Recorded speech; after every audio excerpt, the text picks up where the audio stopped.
make this quick, but we just wanted to inspire people to participate in some of the activities that came out of the Birds of a Feather and workshop. So we just wanted to kind of give you a little bit of a taste so you know who the people are to contact if you're interested in these topics. So, Stephanie. Okay.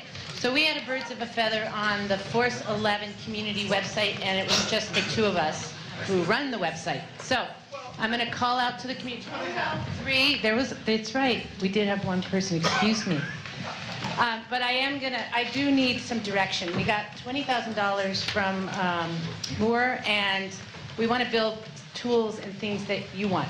I can come up with some great ideas, but it may not be anything that you want for a community. So we're going to send out a survey. I really would appreciate if you give us your ideas. Just email us at info@Force11. A couple ideas that came up was Marianne's been wanting a landscape map for this community for years, and we're going to go ahead and do that. Catalog is another idea that came up, but tell us what you want, because we're going to start working on this when we get back. Thanks. Thanks, Stephanie.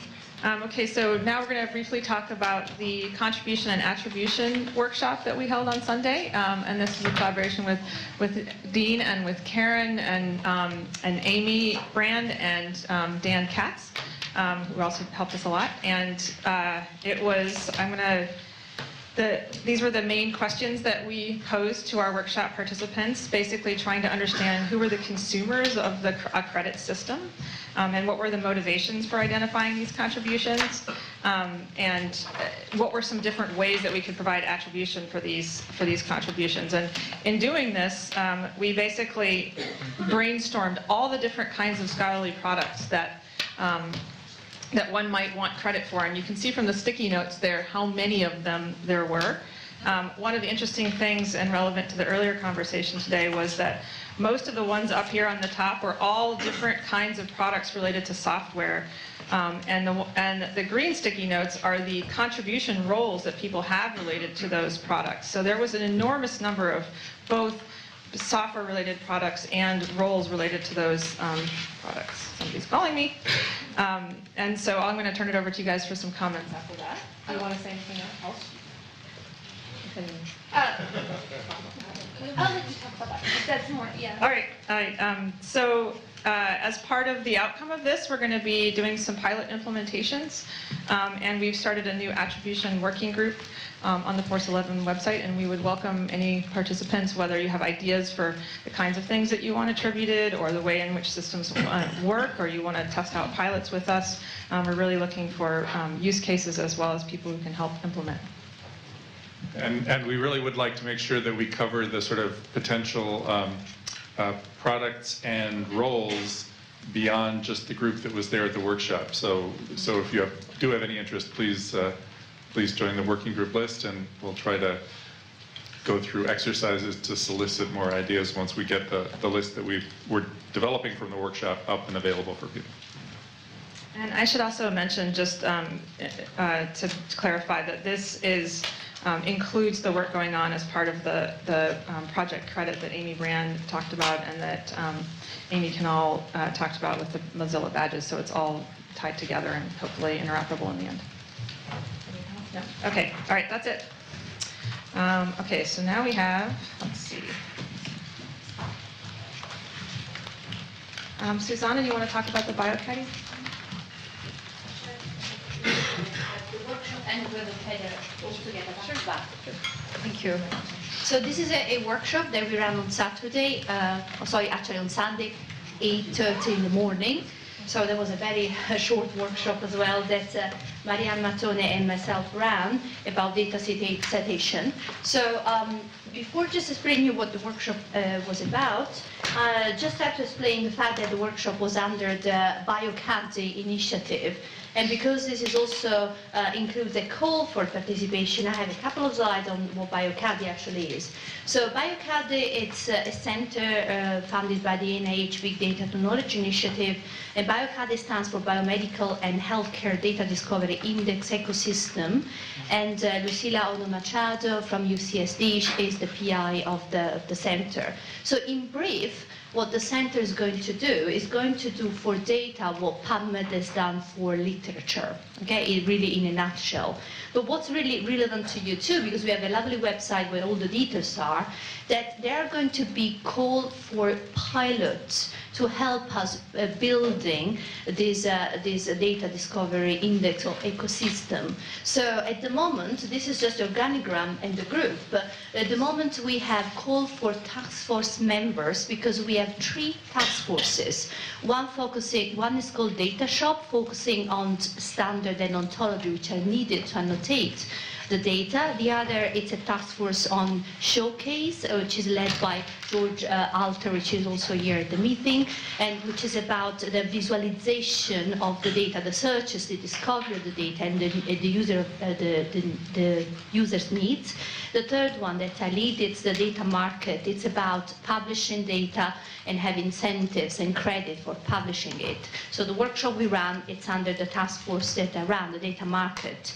So at the moment, there is a call for members, if you want to join the task forces and help us shape and write the call for pilots, which will be out more or less in spring. And the pilot, there is a certain amount of money for the PI and the contributor to the pilot to address the challenges and the thing that we need to build this data discovery index. So that's really very important for you all.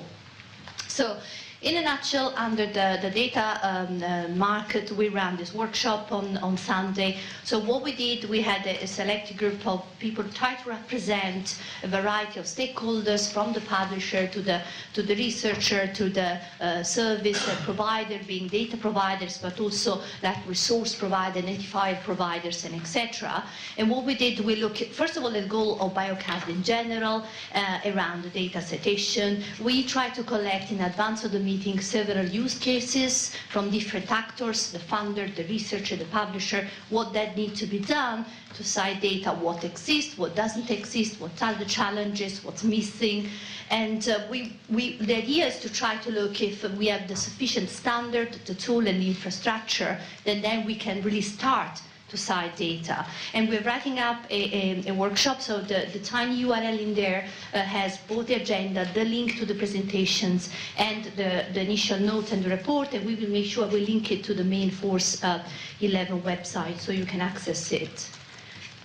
Okay, and there it is. And then I have a report on Bird of Feather, which actually had earlier today, and that's around biosharing. I have only 2 slides to simply say that biosharing is a community initiative which is trying to map the landscape of content standard, being format, being terminology and reporting requirements in the broad life sciences. We are trying to map the standards that exist, who actually did them, who runs them, which one are implemented in certain repository. And you can see we work with a variety of other groups which have other catalogs, and this is not a limited collaboration. We have other groups we work with.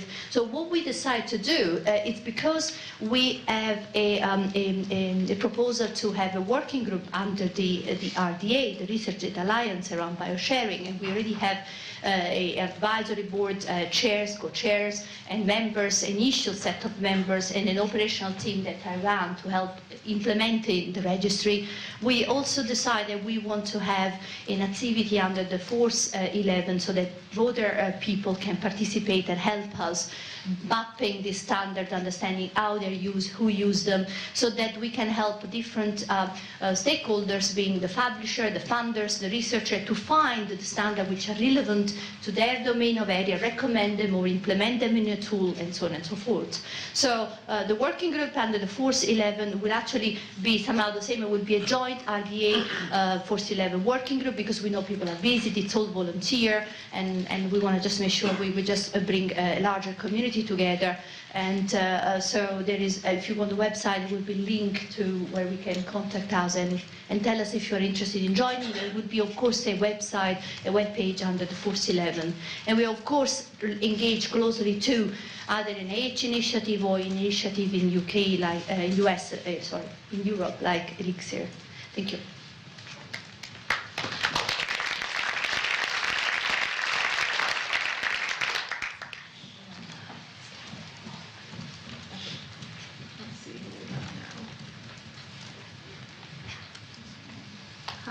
ContMine, please? Unfortunately, not the best format. Say view full screen. No, full screen. Where's full screen? View.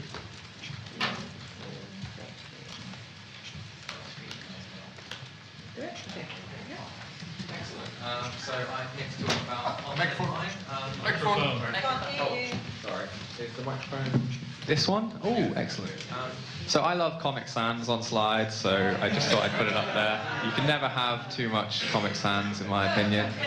So now you know where the website is, and this is really Peter Murray Russ's project. He started this. This is a Shuttleworth-funded project now in its second year of funding. First year still, but we've got a second year of funding for it, and it's really fantastic to actually mine the literature for facts and republish facts from the literature, because of course the great thing about facts is that they're not copyrighted. And just to emphasize that we're a community and we need your help and we need your use cases and your applications and to use the site and to mine facts from the literature. And so what we got out of our meeting on Sunday afternoon, was that basically we have a couple of very interesting use cases came up. One was from Amy Price. I don't know if you're here, if you could wave over there. So Amy Price is interested in clinical trials data, which is often in figures, in these kind of flow diagram figures, as I understand. And so we're going to try and work on mining that out of the literature. And we might possibly be holding a workshop later on this year in London with BMC, because BMC published a lot of clinical trials journal, in fact a journal called Clinical Trials. And then also potentially working on mining README files at Dryad Data with Daisy here. So yeah, we've got two really exciting use cases, and in general we just showed people what the software was, how to use it, and I think it was a good event and fun was had by all. So thank you.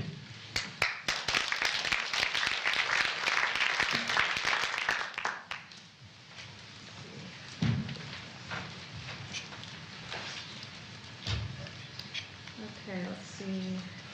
The data site workshop outcomes. Who is this one?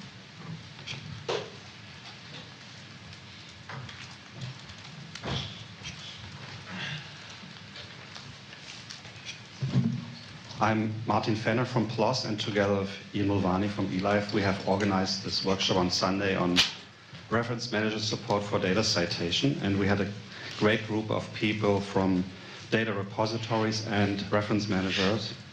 And we got a lot of things done. And the basic assumption was that researchers use tools for citation, and they're using them for a long time. And nobody has really quite yet thought about how to do this with data citation. And when we looked at how things work right now, there are many small things broken. And we identified them. And that's the second and last slide.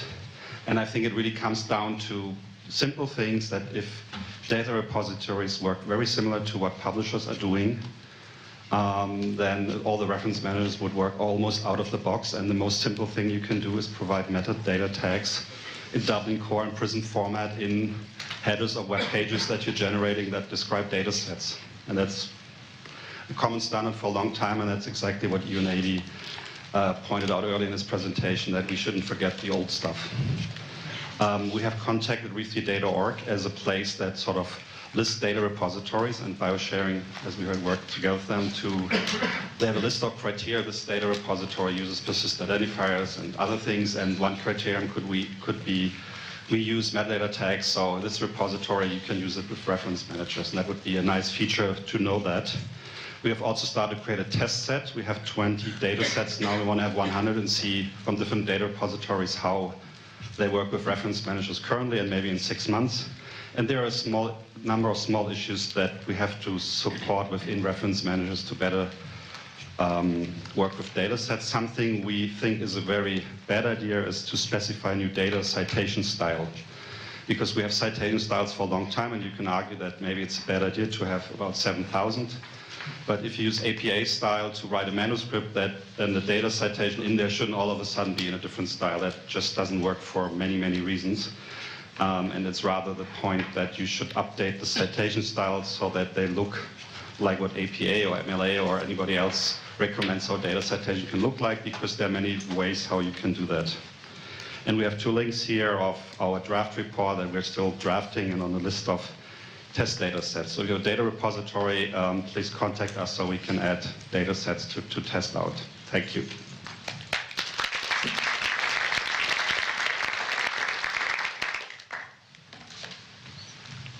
So I think that's all I have for slides, and I know there's a couple that didn't have slides that wanted to say a few things. Dan, you did, right? Is there anybody else that needs to report? And you guys, okay.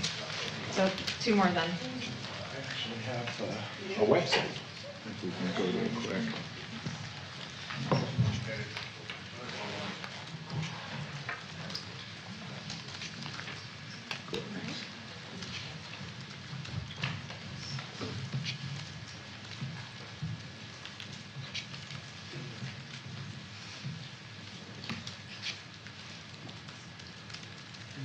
I don't know how to scroll on these things. How do you move around on that? Does anybody know? I never know how to do this. Yeah, okay. And it's we gotta go down a bit because I think we can keep going, and there, future. Thank you. Okay. Oh my God. So how is it you scroll? Just do one. Oh, okay. 2 fingers. All right. So I'll try this. Oh, okay. That works. Great. Okay. So I'm a Linux user, so this is way too friendly for me. Oh, sorry. So the Future Commons Workshop met on Sunday afternoon. Was an extremely productive meeting. Robin and I were the 2 leads on this, and our emails are up there at the top. We had initially wondered if this was maybe actually, picking up on what Stefan was saying, we had wondered if maybe this was a sort of very minor community interest in the Force 11 community, but it turned out to be quite well attended. We ran out of chairs and I wrecked my suitcase sitting on it. We had a long discussion about what some of the issues were, and in fact I mentioned at the last panel that one of the things that came out was we even realized that maybe there wasn't as much commonality as we thought there was, that we just assumed there's commonality. So the questions that we worked on, and we've been asking a couple of these throughout the entire session, although we realize now we probably asked it a little bit wrong. The main question was, what do we know that we in each of our demographics do better than other demographics, and I'll say why we're using that term in a second. And what is it that other demographics do better than us? This was actually, we reduced that to what rocks and what sucks about scholarly communication, but we realized we've probably not been asking it right, but we thought that this was in fact a workshop and a prototype to see how that worked. And one of the things that did come out of all of our discussion was the extent to which we need to be broad in our conception of what demographic means. Initially, this was a silo issue. So discipline, economies, region, gender, and other aspects. In terms of outcomes, if I can move this. Whoa, no, I can't. There we go. We have a roadshow that we've got, because one of the issues for Force 11 is we know that other people do stuff differently, but most people inside the silos don't know there are other silos. It's really kind of sad. And so we have a roadshow then that we take, that we're trying to take around that explains the problem to disciplinary groups that don't know about other disciplinary groups. So we want to work a little bit more on that. We feel that there's a 1K challenge in there for that. And we've already had some discussions with some funders about ways of really trying to capture what some fields are doing well and other fields are not, and vice versa, to really work on this across the disciplinary silos, really focus on research communication as a field across those silos. And we see that that as being the long-term outcome after the 1K challenge and after the roadshow. So what I believe have a status already as a working group, but if we don't, this is something that we are aiming at. We do, yeah. In the meantime, you can also contact either Robin, that's her email address on top, or me, that's the one underneath. And we would be happy to steer you along and get you involved in what we're up to. And they can just go to the website groups and join. Or you can go to the website groups and join. That's what I would do, actually. You already did. There's only one finger. Yeah, you don't even need to use a Mac. Do you have something on? Yeah, let's do it. I couldn't get to it. Well, you just opened it. It's open somewhere in the background. Yeah, here we go. Then go to full screen, maybe.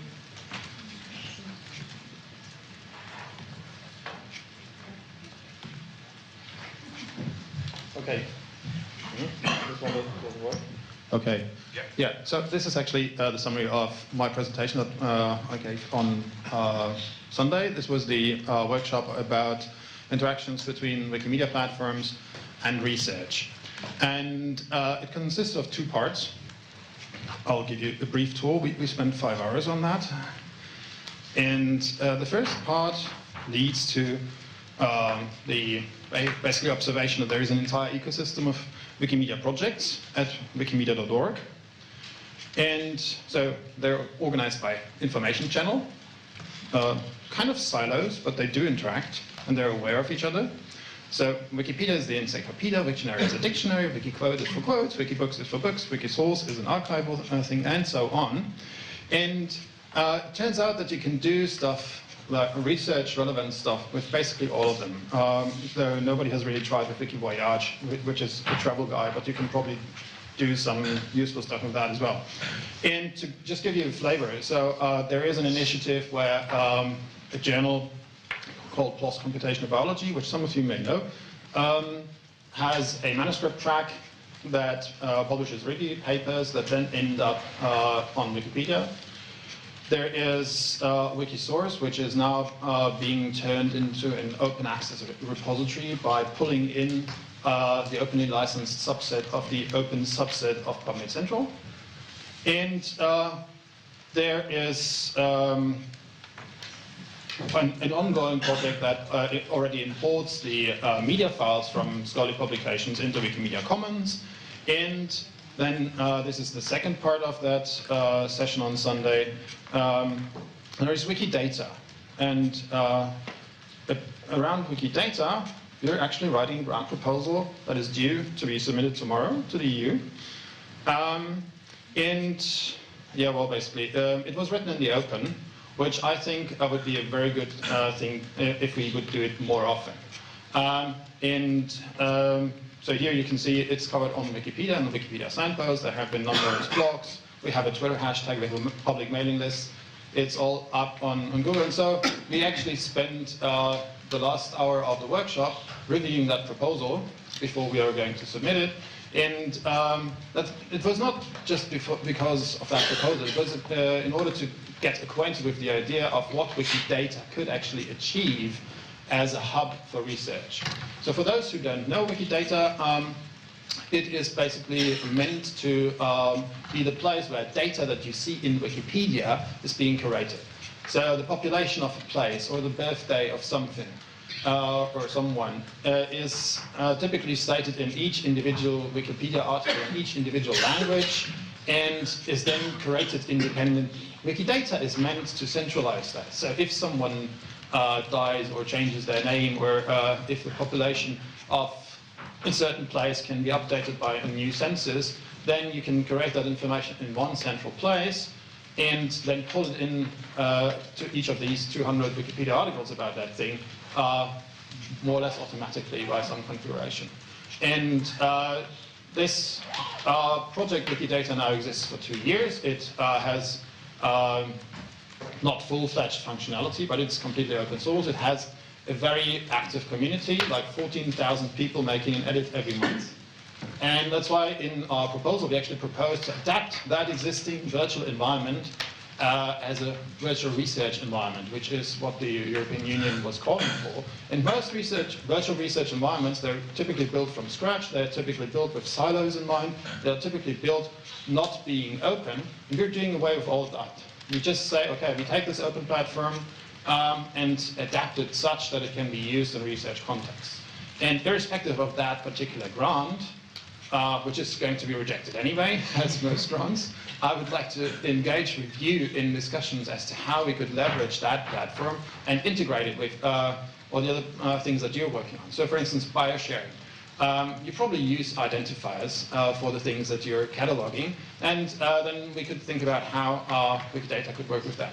ContentMine is already working with Wikidata, and the future Commons sounds very much compatible to Wikidata. So I don't want to run around like many other people. Okay, this is the new tool. You have to do this. No, let's integrate stuff. You do your stuff. We do our stuff, but let's integrate it using persistent identifier, all the things we have been talking about here. And just basically wanted to make you aware that there is this new kid in town, and you can edit it. You could edit our proposal, you can edit this thing. It's editable. The database is editable by anyone in the same way that Wikipedia is editable by anyone.